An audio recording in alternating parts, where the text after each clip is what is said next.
The test is in 4 parts: Part 1, Part 2, Part 3, and Part 4. Now look at Part 1. Part 1. You will hear a woman booking a room for a party at a community centre. First, you have some time to look at questions 1 to 4.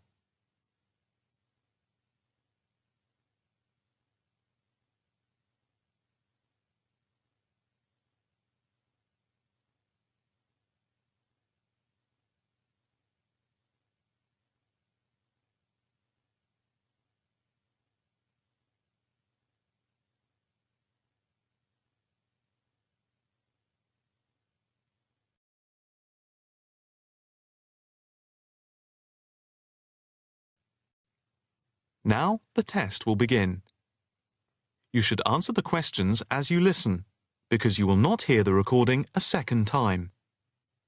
Listen carefully and answer questions 1 to 4. Hi, good morning. My name's Pete. How can I help you? Hi, my name's Maria Lincoln. I understand you hire out rooms in the community centre as venues for parties? Yes, we do. We've various sized accommodation. It depends on what you're looking for, really.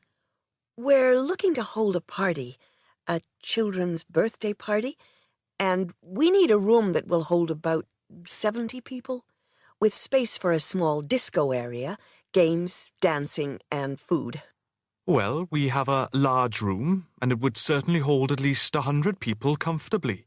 It's used a lot for parties and things like that. That sounds as if it might be suitable. I've tried various venues, and they're either booked up or they don't hold enough people. Can you tell me when you were thinking of holding the party? I know it's short notice, but we wanted to hold it Saturday week. That's September 15th. Let's have a look. Yes, you're in luck. The Mandela suite is free then. I'll just write that down. Mandela. And the time. When were you thinking of holding it? In the afternoon, from 3:30 p.m. to 9 p.m. Yes, okay. There's no smoking on the premises, and we're only licensed to have soft drinks. That's okay. I think I'm happy to go ahead. Before you hear the rest of the conversation, you have some time to look at questions 5 to 10.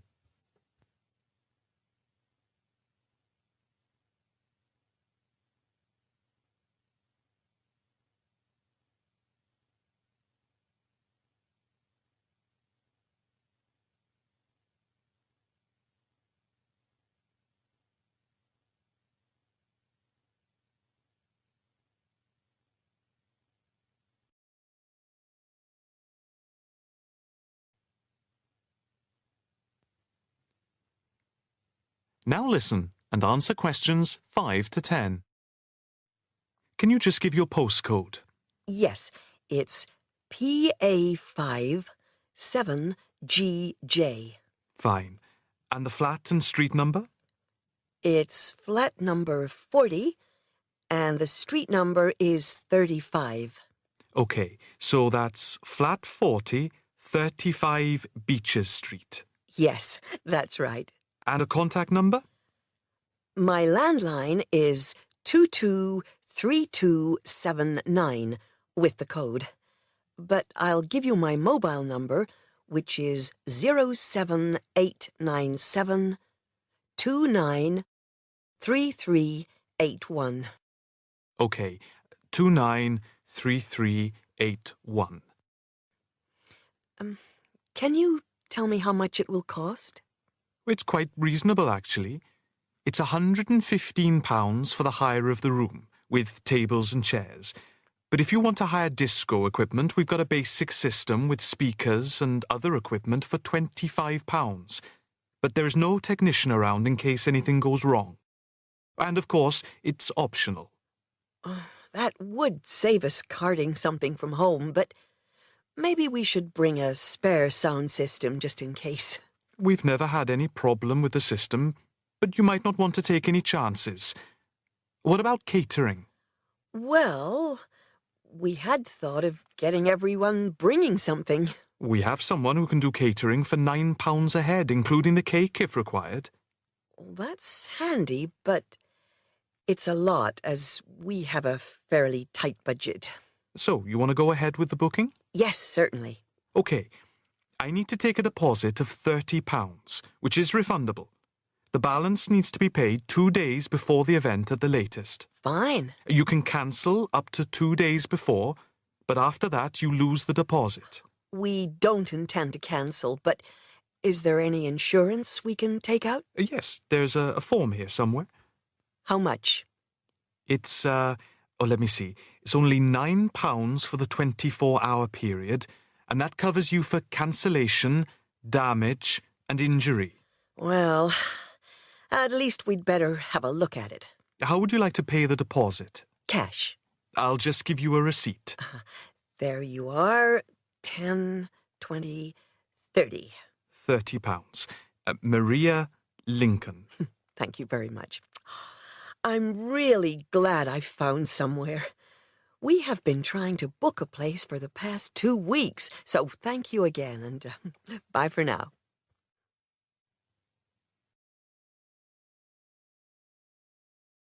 That is the end of part 1. You now have half a minute to check your answers.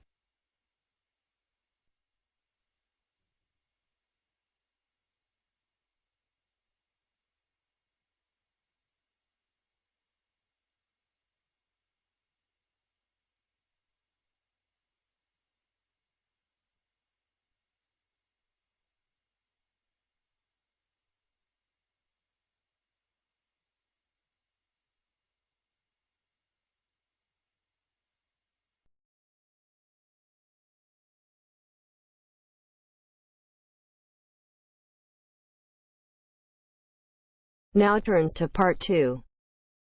Part 2. You will hear a talk by a counsellor on plans for the development of an old industrial site. First, you have some time to look at questions 11 to 13.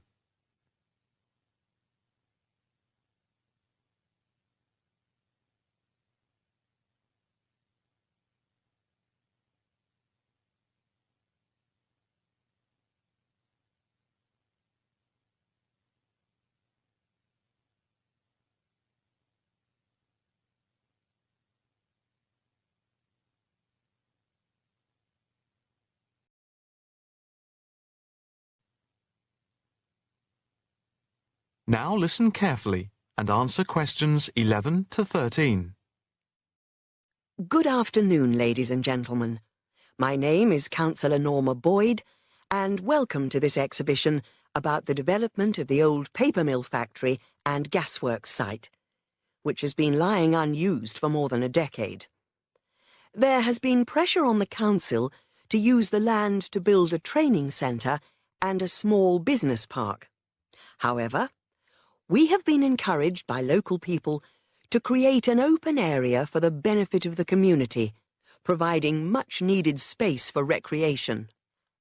And I now have pleasure in announcing that the plans for the creation of a park, to be called Park Royal, and for flats, have now been approved. I'm also pleased to announce that we have secured sponsorship from local organisations. More detailed plans of the developments are available from the council website, details of which are in your pack.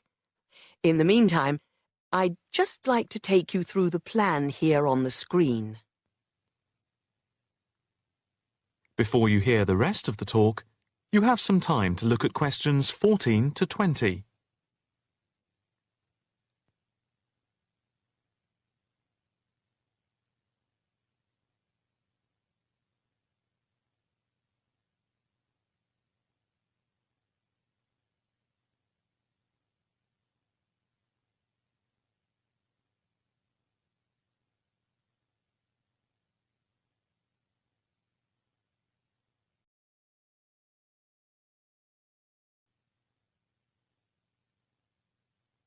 Now listen carefully and answer questions 14 to 20. If we start here at the bottom, you can see Parkside Street, where the main entrance to the park is. On the left of the entrance, in the bottom left-hand corner of the plan, there will be a block of 40 studio flats. On the other side of the entrance, there will be some workshops for local businesses. There will also be another entrance here, on the top right, which leads into Pear Street. Here, in the centre of the park, we will have an ornamental lake with paths radiating north, south, east and west to the different areas of the park. In the top right-hand corner, just by the Pear Street entrance, there will be a large sports area with 2 football pitches and 4 tennis and volleyball courts. Just here, beside the pitches, on the same side of the path, will be an outdoor swimming pool. Now, in the top left-hand corner, a walled flower garden is planned with a rockery and a water feature with walkways, seats and lots of shady areas for the summer. Next to this, a sculpture garden is also planned. Now, let's see. Just here, below the walled garden, there will be a grassy amphitheatre with a permanent covered stage for open-air concerts. We hope that local schools and colleges will use this theatre to showcase student work. In the bottom left-hand corner of the plan, you can see that above the block of flats there will be a play area for children, and directly to the right of this, just near the main entrance, there will be a wild area. More trees will be planted here, and in the middle will be built an educational centre for use by local schools to encourage children to take care of the wildlife and look after the trees and plants. And finally, in the bottom right-hand corner of the park will be a cafe, opening on to Pear Street. And now for questions. If anyone would like to ask anything, I and my colleagues are only too happy to oblige. Yes, the lady in the front row, if I could have your... That is the end of part 2. You now have half a minute to check your answers.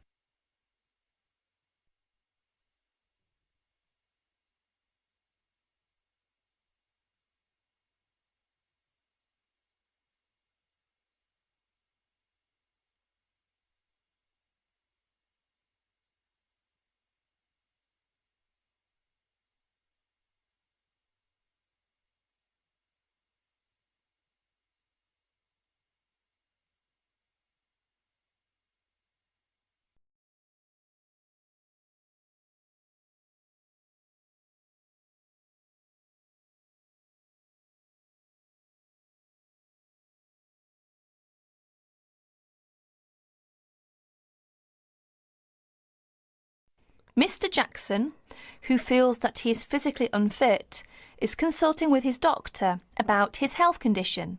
Before you listen to their conversation, you have a chance to read questions 21 to 24.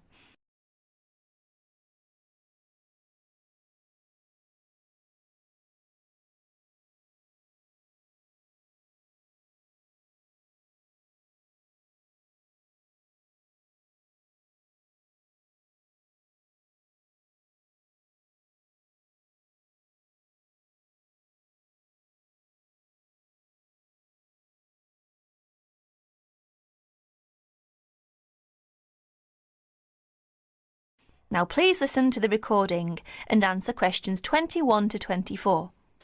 Well, Mr. Jackson, the first and important thing I have to tell you is that there is really nothing seriously wrong with you. Physically, that is. My very thorough re-examination and the analyst's report show that basically you are very fit.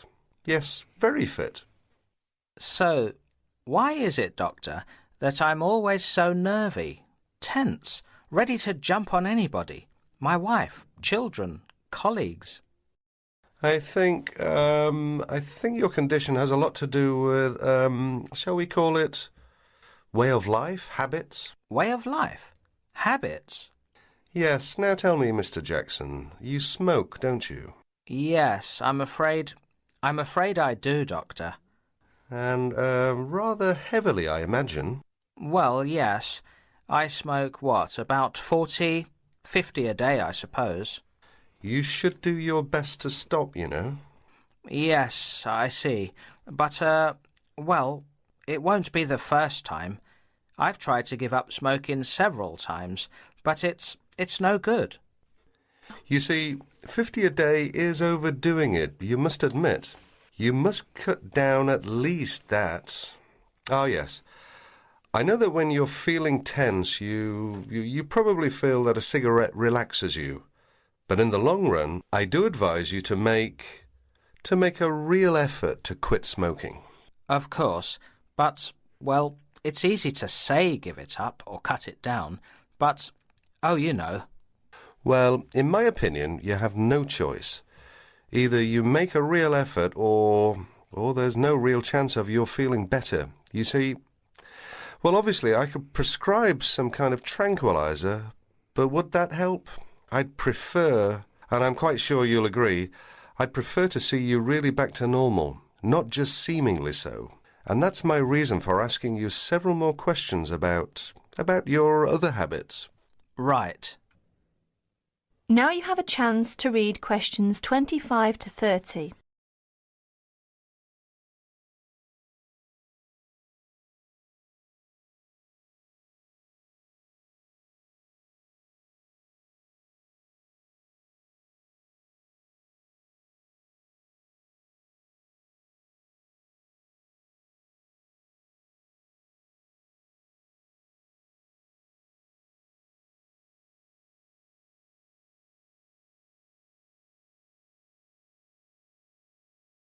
As you listen to more of their conversation, answer questions 25 to 30. Your eating habits, for example. What do you eat normally, during a normal day? Yes, well, I'm a good eater. Yes, I'd say I'm a good eater. Now let's see.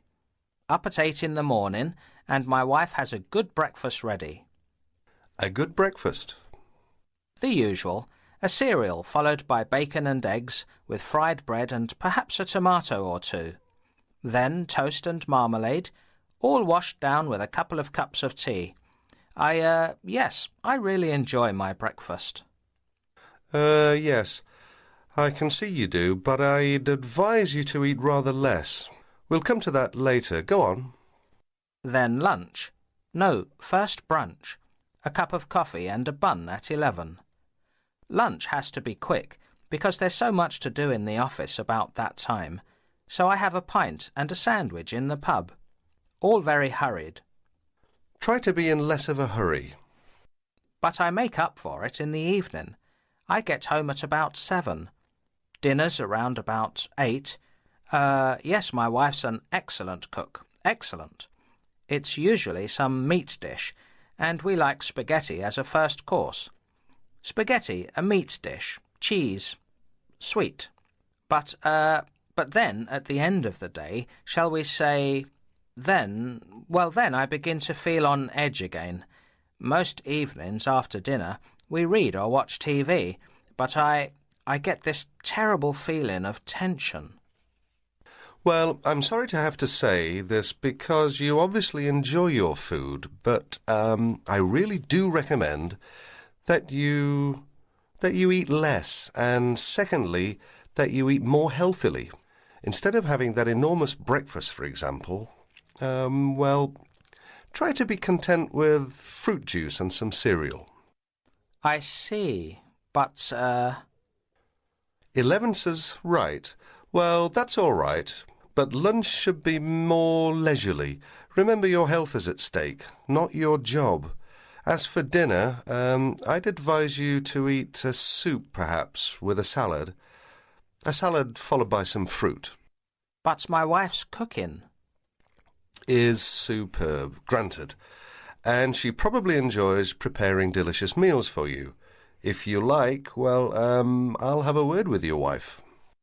No, that won't be necessary. Thanks just the same, Doctor, but no. That is the end of section 3. You now have 30 seconds to check your answers.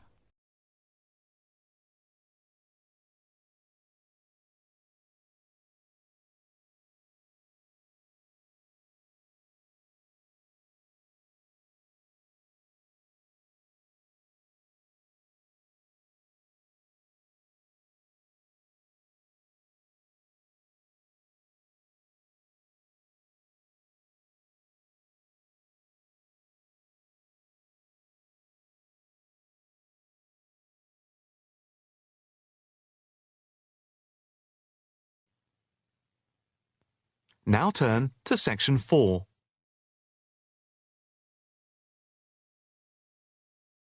Section 4. You will hear a talk on the effect of architecture on people's mood. First, you have some time to look at questions 31 to 40.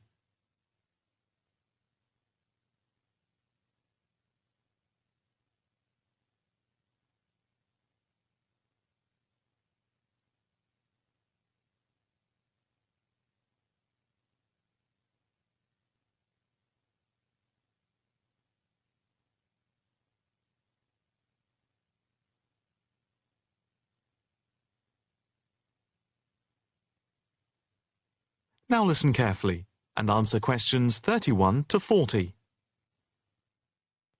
My group has been doing a project on the importance of architecture in people's lives and whether it has any impact on the lives of people in general. The main part I have played is in the collection of data to find out what effect, if any, various buildings have on people's mood, i.e., whether ugly buildings make people unhappy and whether beautiful buildings do the opposite. We had originally thought of starting measuring people's reactions by using a questionnaire with about 40 questions, which we were going to hand out to people, including students at the university.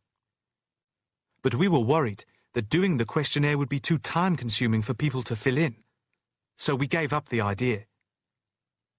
I then asked several of the postgraduate students for advice. One of them came up with the simple idea of showing people images of various buildings from different eras and styles, instead of giving out the questionnaire, and asking them to indicate how they felt on a scale of 1 to 5 about the images, where 1 was unhappy and 5 was very happy. People would also be given the option of not saying what they felt. Using the scale meant that it would be much simpler to record people's reactions. I decided to follow this advice, and so the first stage was to collect a large number of images. I used Google to print off colour images of views of houses and apartment blocks where people live, and different types of buildings where they work. I started with about 30 or 40, and then reduced them to 10 images. Media resources in the Amory building at the Judd Street branch of the university helped me produce the final images. I had them blown up to A4 size, and we used colour rather than black and white to make the detail on the images clearer. We made 5 sets of images, and for protection when handling, we pasted the images onto hard card. Then, using a machine to wrap them with plastic, we laminated the cards. 5 of us targeted different age groups. We went to a local school where we obtained permission to ask a group of teenagers between 11 and 18. We also asked a sample of the general public, including tourists from all over the world, as they exited the Tate Modern in London, what they thought. We aimed to ask people from different age groups, namely 20 to 40 and 50 and over. What our group learnt most from the project was first of all the value of teamwork. And secondly, we found that we had to appoint a leader to stop us pulling in different directions and falling apart. So this turned out to be an invaluable lesson for all of us. As to the findings, for us they proved intriguing. In the end, the sample consisted of 311 respondents. I thought initially that people wouldn't be interested in taking part. With the youngest age group, their reaction was very mixed.